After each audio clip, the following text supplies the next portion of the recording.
Good evening class. मैं दुर्गेश कुमार सिंह आपका स्वागत करता हूं दुर्गेश सिंह क्लासेस में।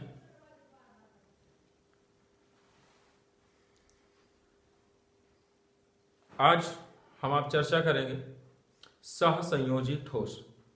इसके पहले की क्लास में हम आप आणविक ठोस क्या होते हैं, धात्विक ठोस क्या होते हैं, आयनिक ठोस क्या होते हैं, उनके लक्षण क्या होते हैं, ये जनरल चीजें हम आप पढ़ चुके हैं। और इस वीडियो में हम आप चर्चा करेंगे सहसंयोजी ठोस किसे कहते हैं।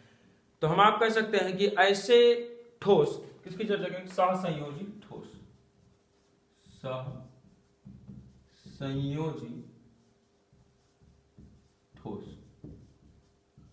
Covalent solid, covalent solid.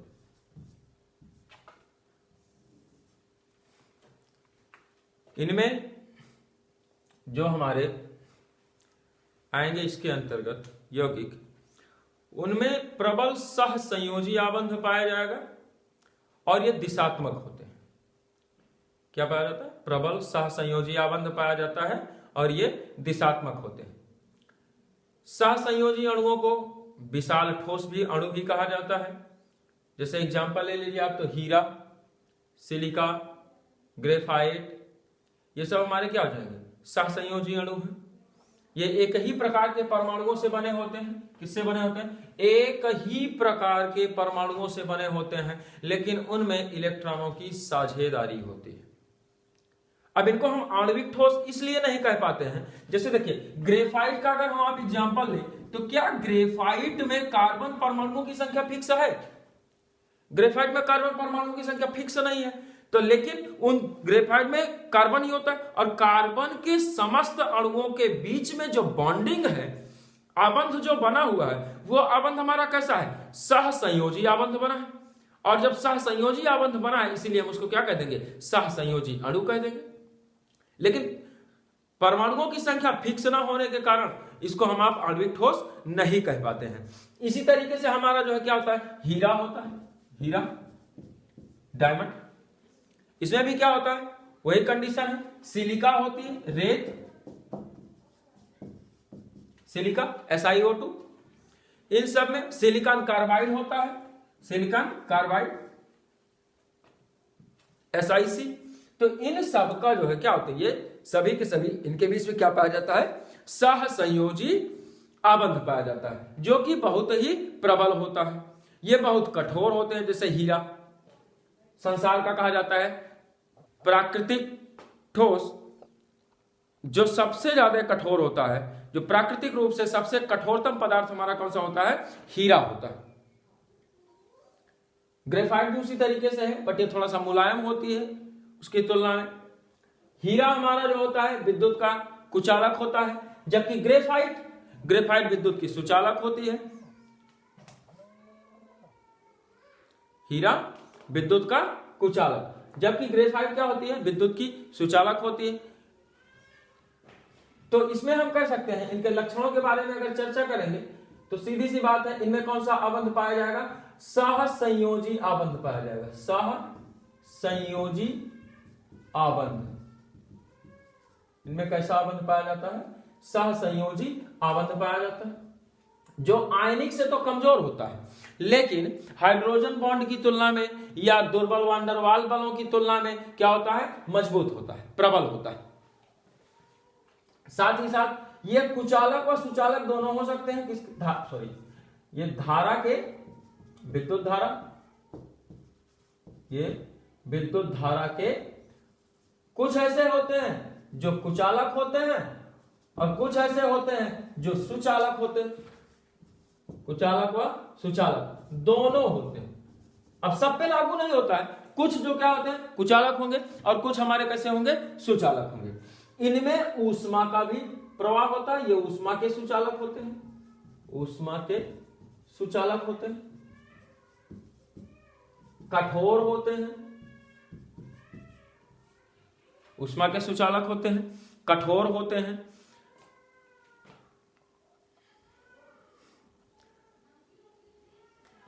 सहसंयोजी ठोसों को नेटवर्क ठोस कहा जाता है। क्या कहा जाता है? नेटवर्क ठोस।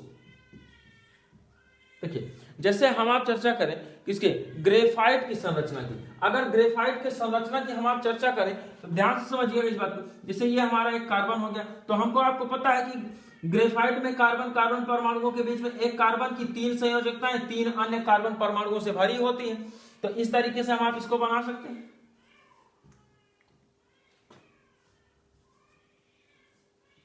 इसमें आपको दिखेगा कि प्रत्येक कार्बन की 3 संयोजकताएं किससे बंधी हुई है, अन्य 3 कार्बन परमाणुओं से जुड़ी हुई है। ऐसे इसी प्रकार का चादरनुमा स्ट्रक्चर आपका लगातार बनाते जाएंगे तो बनता चला जाएगा। ये देखिए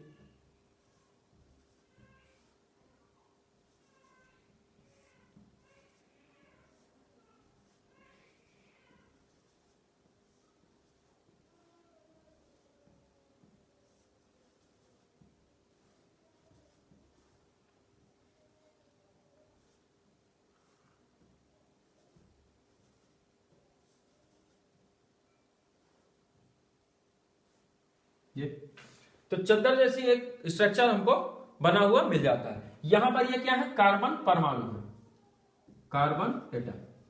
इनको हम क्या कह देंगे, ये कार्बन एटम है जो आपके डॉट के रूप में दिखाए गए हैं। और ये जो बॉन्ड लाइनें आपको दिखाई गई हैं, ये लाइनें क्या हैं, ये लाइनें हमारी सभी की सभी भैया सहसंयोजी आबंध है। तो इस तरीके से हम देख रहे हैं कि सभी कार्बन परमाणुओं के बीच में सहसंयोजी आबंध पाया जा रहा है।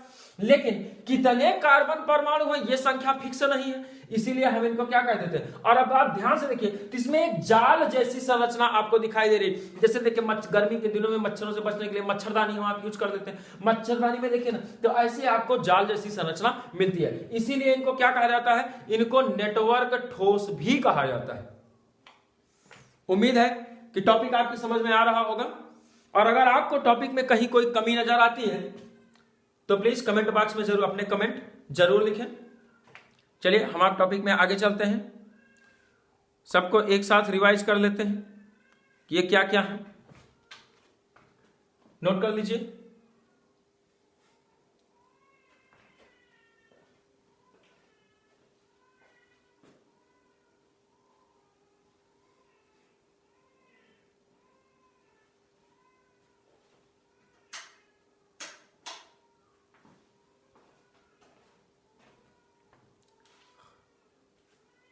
हो गया होगा, जल्दी से नोट कीजिए।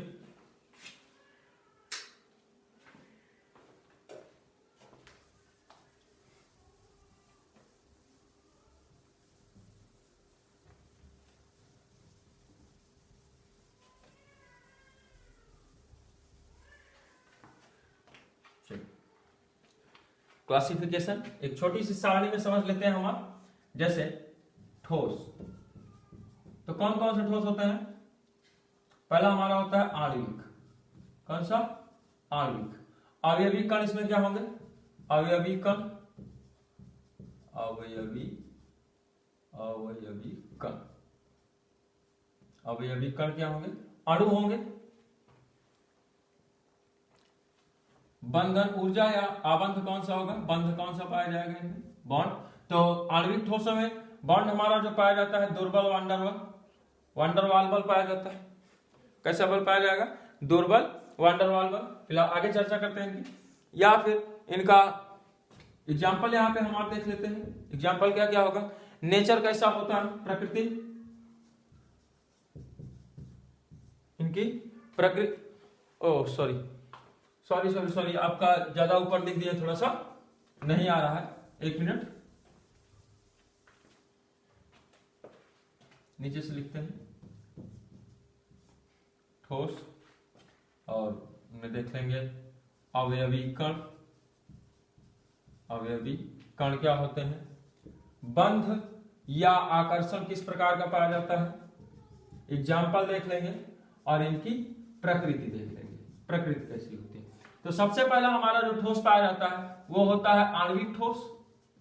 कैसा ठोस, आणविक। आणविक हमारे 3 प्रकार के होते हैं, पोलर, जिसको हम आप ध्रुवीय कहेंगे, बी, नॉन पोलर, और तीसरा होता है एच बॉन्डेड, हाइड्रोजन आवंटित। अब अवयवी कण क्या होगा इसमें भाई, इसमें हमारे अवयवी कण तीनों में क्या होंगे, अणु होंगे। तीनों में अवयवी कण क्या होंगे, अणु होंगे। बंध कैसा पाया जाएगा, दुर्बल वांडर वाल बल। अध्रुवीय अणुओं में कैसा होगा, दुर्बल वांडर वाल बल, वांडर वाल्स बल इनमें पाया जाता है। एग्जाम्पल में हम आप देखेंगे तो कार्बन टेट्राक्लोराइड हो गया, मीथेन हो गया, Cl2 हो गया, ये सब हमारा किसके अंतर्गत आ जाएगा, पोलर के अंतर्गत। इनकी प्रकृति कैसी होगी, विद्युत रोधी होगी, विद्युत रोधी। विद्युत रोधी या हम आप कह सकते हैं विद्युत के कुचालक होंगे। इनकी प्रकृति कैसी होती है, ये विद्युत रोधी होते हैं। समझ में आ रहा, गलनांक बहुत ही निम्न होता है। आगे लिख देते हैं, गलनांक, गलनांक निम्न होता है। गलनांक इनका कैसा होता है, बहुत ही निम्न होता है। नॉन पोलर की बात करेंगे तो नॉन पोलर में द्विध्रुव, द्विध्रुव आकर्षण पाया जाता है। कौन सा पाया जाता है नॉन पोलर में, द्विध्रुव। एक मिनट भाई, उल्टा हो गया है, पोलर को नॉन पोलर करा दिए हैं और नॉन पोलर को पोलर करा दिए हैं। जस्ट वेट, फर्स्ट हमारा हो जाएगा नॉन पोलर और सेकंड हो जाएगा पोलर। ठीक, द्विध्रुव, द्विध्रुव आकर्षण पाया जाता है। द्विध्रुव, द्विध्रुव आकर्षण, आकर्षण इसमें हमारा जैसे हो जाएगा HCl, SO2 और HBr वगैरह आ जाएंगे, HBr। ठीक, अब ये भी विद्युत के क्या होंगे, कुचालक होंगे, विद्युत रोधी होंगे, विद्युत के कुचालक या विद्युत रोधी। इनका भी गलनांक निम्न होगा। जनरल टेम्परेचर पे देखेंगे, नॉर्मल टेम्परेचर पे हम आप तो हमको कैसे मिलेंगे, नॉर्मल टेम्परेचर पे ये सब के सब हमारे कैसे हो जाएंगे, गैस अवस्था में या लिक्विड अवस्था में पाए जाएंगे। H बॉन्डेड देख लेते हैं, किसके कारण बंधे होते हैं भैया, हाइड्रोजन बॉन्ड होता है इनमें, हाइड्रोजन आबंध। आकर्षण कौन सा होता है, हाइड्रोजन आबंध होता है। जैसे आपका एग्जांपल इसका देखेंगे तो कौन सा हो जाएगा, एल्कोहल, एल्कोहल और जल। इन सब में क्या बात है, हाइड्रोजन बॉन्ड। ओइक एसिड हो जाएगा या कार्बोक्सिलिक एसिड, कार्बोक्सिलिक अम्ल, कार्बोक्सिलिक अम्ल। ये सब हमारे कैसे ठोस हो जाएंगे, हाइड्रोजन बॉन्डेड सॉलिड हो जाएंगे। ये भी विद्युत रोधी होंगे, विद्युत के कुचालक, विद्युत रोधी। इनका भी गलनांक निम्न होगा। साधारण ताप पे ज्यादातर हमको क्या मिलेंगे भाई, जल आप देखिए साधारण ताप पे हमको कैसा मिलता है, द्रव के रूप में मिलता है। ठीक,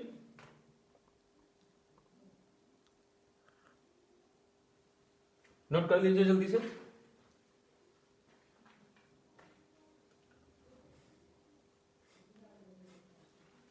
सेकंड हमारा हो जाता है आयनिक ठोस।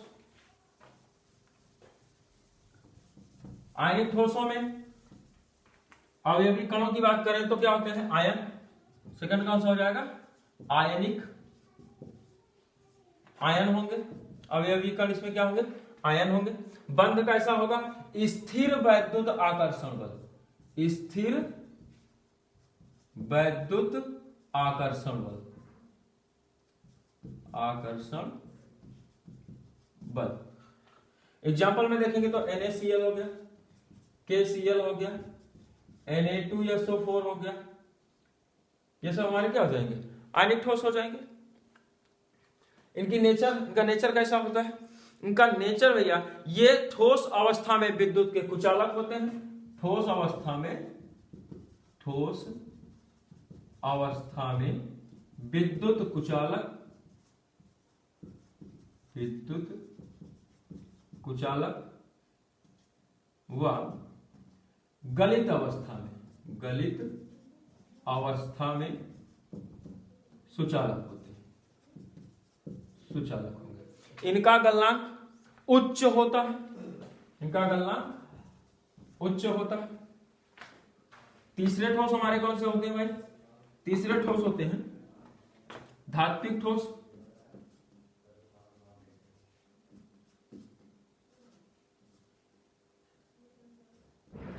धात्विक। इनमें क्या होगा, धातु परमाणु होंगे, धातु परमाणु अवयवी कण।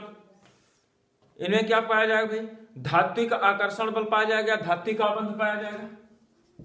इनमें कौन सा आबंध, धात्विक आबंध पाया जाएगा। एग्जाम्पल के रूप में देखेंगे तो धातुएं आपकी कॉपर, सिल्वर, आयरन, गोल्ड, ये सब हमारी क्या है, धातुएं हैं। इनमें धात्विक आबंध पाया जाएगा। ये कठोर होते हैं, इनका नेचर कैसा होता है, कठोर और धारा के चालक होते हैं, कठोर और धारा के चालक होते हैं। तो विद्युत सुचालक लिख सकते हैं इनको हम, विद्युत सुचालक, विद्युत सुचालक। इनका भी गलनांक क्या होता है, साधारणतः उच्च होता है, साधारणतः उच्च होता है। अगले हमारे कौन से आ जाते हैं, सहसंयोजी, सहसंयोजी। इनमें क्या होंगे भाई, अवयवी कण परमाणु होंगे, लेकिन परमाणुओं की संख्या निश्चित होती तो हम इनको आणविक ठोस में ले जाते। परमाणुओं की संख्या निश्चित ना होने के कारण हम इनको कहां रखते हैं, परमाणुओं की संख्या निश्चित नहीं है, इसलिए हम इनको कहां से अलग से रख देते हैं, सहसंयोजी ठोस के रूप में। इसमें आपका आ जाएगा, तो आबंध कौन सा पाया जाएगा, सहसंयोजी आबंध, सहसंयोजी आबंध पाया जाएगा। एग्जाम्पल आपका क्या हो जाएगा, ग्रेफाइट, हीरा, सिलिका, ये सब क्या है, सहसंयोजी ठोस है। लाल फास्फोरस वगैरह हो गया, सल्फर हो गया, ये सब हमारे, सल्फर तो आणविक ठोस में आ जाएगा, ये सब हमारे क्या हो जाएगा भाई, सहसंयोजी ठोस, जिनमें परमाणुओं की संख्या निश्चित नहीं होती है। इनका बहुत ही उच्च होता है, अत्यधिक उच्च टेम्परेचर जो होता है, सॉरी ये विद्युत के कुछ इसमें से आपके क्या होते हैं, विद्युत के ज्यादातर कुचालक होते हैं, किंतु ग्रेफाइट क्या होता है, चालक होता है। ग्रेफाइट चालक, किंतु सभी क्या होते हैं, कुचालक, ज्यादातर, अधिकांश, अधिकांश कुचालक, किंतु ग्रेफाइट चालक होती है, ग्रेफाइट सुचालक। इनका टेम्परेचर उच्च होता है, गलनांक जो होगा, मेल्टिंग पॉइंट, मेल्टिंग पॉइंट उच्च होता है। क्लियर है? उम्मीद है कि आपको वीडियो समझ में आ रहा होगा। अगर आपको कहीं भी कोई भी प्रॉब्लम हो तो कमेंट बॉक्स में जरूर लिखें और ज्यादा से ज्यादा लोगों में शेयर करें ताकि आपके साथियों की भी मदद हो जाए। 12th की पूरी केमिस्ट्री आपको बिल्कुल एकदम निःशुल्क दी जाएगी बोर्ड एग्जाम से पहले। जितने भी बच्चे केमिस्ट्री को एकदम उबाऊ समझते हैं, उनको ये लगता है कि उनको केमिस्ट्री कभी भी नहीं आएगी, उन्हें आप प्रमोट कीजिए दुर्गेश सिंह क्लासेस ज्वाइन करने के लिए। ऑनलाइन क्लासेस भी आपकी चलेंगी, बट इसके लिए कुछ रिक्वायरमेंट्स होती हैं जो कंप्लीट करना होगा। रिक्वायरमेंट्स कंप्लीट होते ही आपको लाइव क्लासेस भी दी जाएंगी। नोट कर लीजिए जल्दी से। तो अगले टॉपिक पे चलते हैं।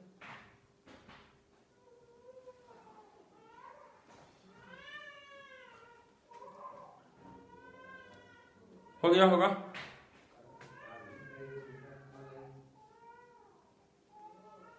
अब देख लेते हैं आगे, क्रिस्टल जालक एवं एकक कोष्ठिका। Crystal lattice and unit cell. Crystal lattice एवं यूनिट सेल, एकक कोष्ठिका। ध्यान से समझिएगा।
इस तरीके से आप देख रहे होंगे कि इसमें आपको ऐसा लग रहा होगा कि बहुत सारे छोटे छोटे डिब्बों को मिला करके एक बड़ा सा डिब्बा बनाया गया है। बहुत सारे छोटे छोटे डिब्बों को मिला करके आपका एक बड़ा सा डिब्बा बनाया गया होगा।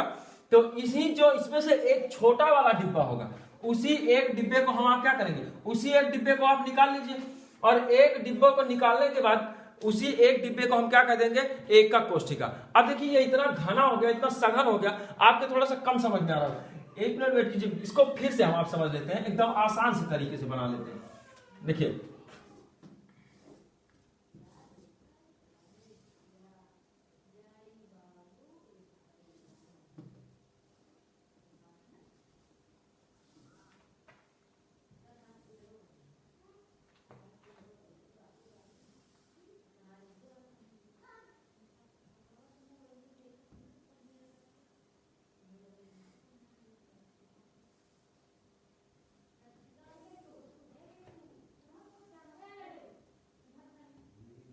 कुल मिला के आपको घन तैयार करना है, घन तैयार कर लीजिए इसे।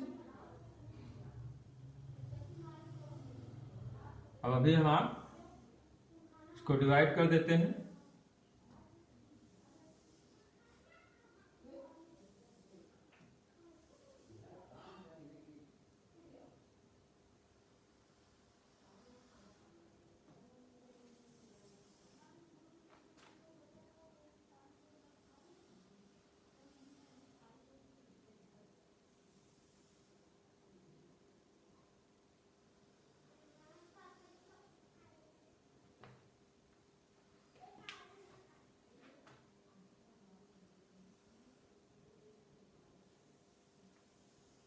ये देखिए, इसमें अब आपको साफ साफ दिख रहा होगा, यहाँ ये जो कॉर्नर जितने भी हमको दिख रहे हैं, इन कॉर्नर पे हमारे क्या होते हैं, कॉन्स्टिट्यूएंट पार्टिकल्स होते हैं, अवयवी कण। और इन अवयवी कणों को अगर हम आप ध्यान से देखें तो इनमें आपको दिखेगा कि भैया इसमें 8 ऐसे जो है घन लिए गए हैं, 8 डिब्बों को सेम आकार के 8 डिब्बे हैं, जिनको एक साथ एक के ऊपर एक साइड बाई साइड रख करके इसे सेट कर दिया गया है। तो अब आपको ये एक जाल जैसी संरचना दिखाई दे रही है। तो इसी जाल जैसी संरचना को हम क्या कह देते हैं, क्रिस्टल जालक कह देते हैं। यही जाल जैसी संरचना हमारी क्या कहलाती है, क्रिस्टल जालक कहलाती है। अब इस क्रिस्टल जालक की जो सबसे छोटी इकाई होगी, जैसे इसमें से हम इसी एक डिब्बे को क्या करें, बाहर निकाल लें, तो इस सबसे छोटी इकाई को क्या कह देंगे, एकक कोष्ठिका कह देंगे, या इकाई सेल कह देंगे, यूनिट सेल कह देंगे हिंदी में, अंग्रेजी में कहेंगे तो क्रिस्टल लैटिस क्या समझ में आया कि भैया बहुत सारे एकक कोष्ठिकाओं का समूह जो जाल के जैसी संरचना बना लेता है, उसे हम क्या कह देंगे, क्रिस्टल जालक कह देंगे। और एकक कोष्ठिका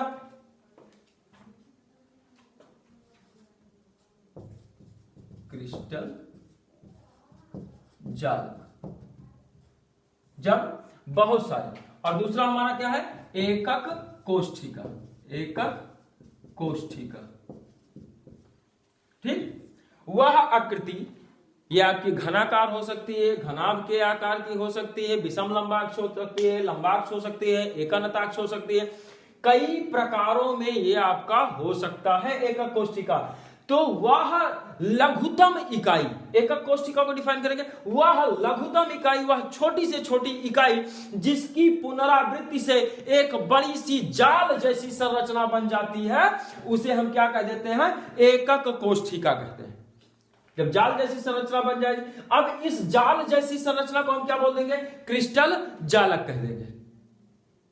ठीक, ये स्ट्रक्चर 3D में होता है, 3D मतलब त्रिविमीय संरचना। अब एकक कोष्ठिका के बारे में हम आप देख लेते हैं। एकक कोष्ठिका बना के इसको हम पूरी संरचना को क्या कह देंगे, क्रिस्टल जालक कह देंगे। तो एकक कोष्ठिका किसको कहेंगे, उसको आप समझिए कि इसमें जो छोटे छोटे आपकी कोष्ठिकाएं लगी हुई हैं, छोटे छोटे घन जो आपके लगे हुए हैं, उन्हीं को हम क्या कह देंगे, एकक कोष्ठिका कह देंगे। जैसे समझिए ये आपका एक तो घन है, ये देखिए। इसी तरीके के बहुत सारे डिब्बे आप ले लीजिए और उनको क्या कीजिए, मिला दीजिए एक साथ ऊपर नीचे के क्रम में। रख दीजिए, साइड बाई साइड रख दीजिए, तो आपको एक जाल जैसा स्ट्रक्चर मिल जाएगा। तो उसी जाल जैसे स्ट्रक्चर को हम क्या कह देते हैं, क्रिस्टल जालक। और इस एक सेल को क्या बोल देंगे, एकक कोशिका कह देंगे। इस एक सेल को क्या कहेंगे, एकक कोशिका। अब आप इसकी बीमाएं रखिए, तो ये हो गई हमारी, मान लेते हैं कि ए, ये वाली बीमा को हम क्या कह देंगे, बी, या एक्स वाई जेड दिया जाता है। चलिए ये एक्स अक्ष पर है तो इसको एक्स बीमा बोल देते हैं, ये वाई अक्ष पर है तो इसको वाई बीमा बोल देंगे। और इसको आप समझिए, अगर नहीं समझ पा रहे हैं तो अगर यहां आपको समझ में आ रहा है तो ये ऐसे निकला हुआ है सामने की तरफ एकदम, जब सामने की तरफ ऐसे निकला तो 3D व्यवस्था हो गई हमारी, कमरे की दीवारें जैसे होती है 3 अलग अलग दिशाओं में, तो इसको हम क्या मान लेंगे, जेड मान लेंगे। क्लियर है? उम्मीद करता हूं कि आपके समझ में आ रहा होगा। देखिए अब इन भुजाओं के बीच हमारे एंगल होते हैं, इन भुजाओं के बीच क्या होते हैं, एंगल होते हैं, जिनमें हमारे 3 प्रकार के एंगल होंगे। जैसे एक्स और वाई के बीच का जो एंगल होगा, ठीक है, एक्स अक्ष और वाई अक्ष के बीच का जो एंगल होगा उसको हम नाम दे देंगे अल्फा। कौन सा नाम दे देंगे, अल्फा नाम दे देंगे। कौन सा एंगल, अल्फा एंगल, एक्स और वाई के बीच का।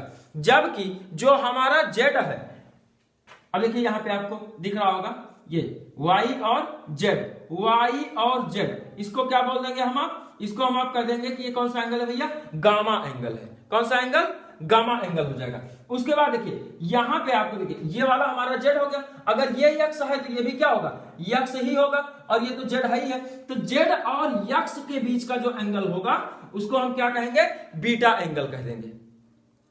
समझ में आ रहा है? अब देखिए, अब इन्हीं एंगल और इन्हीं भुजाओं के आधार पर हम आप एकक कोशिकाएं कितने प्रकार की हो सकती हैं इसका वर्णन करेंगे। तो सीधे से आपको पता चल गया होगा कि नेक्स्ट वीडियो में हम आप क्या पढ़ेंगे।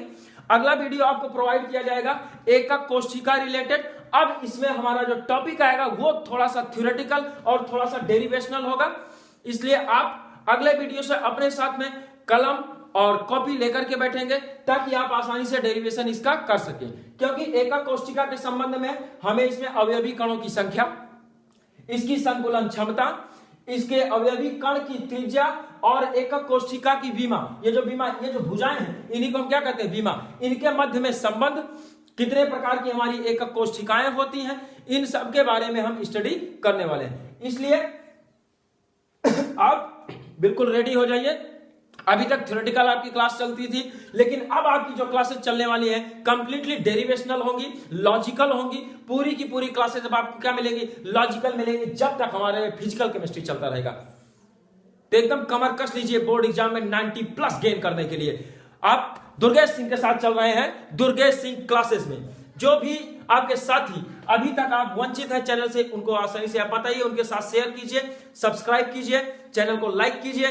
और अगर आपको कोई प्रॉब्लम आ रही है वीडियो समझने में तो आप बिल्कुल प्यार से कमेंट कीजिए।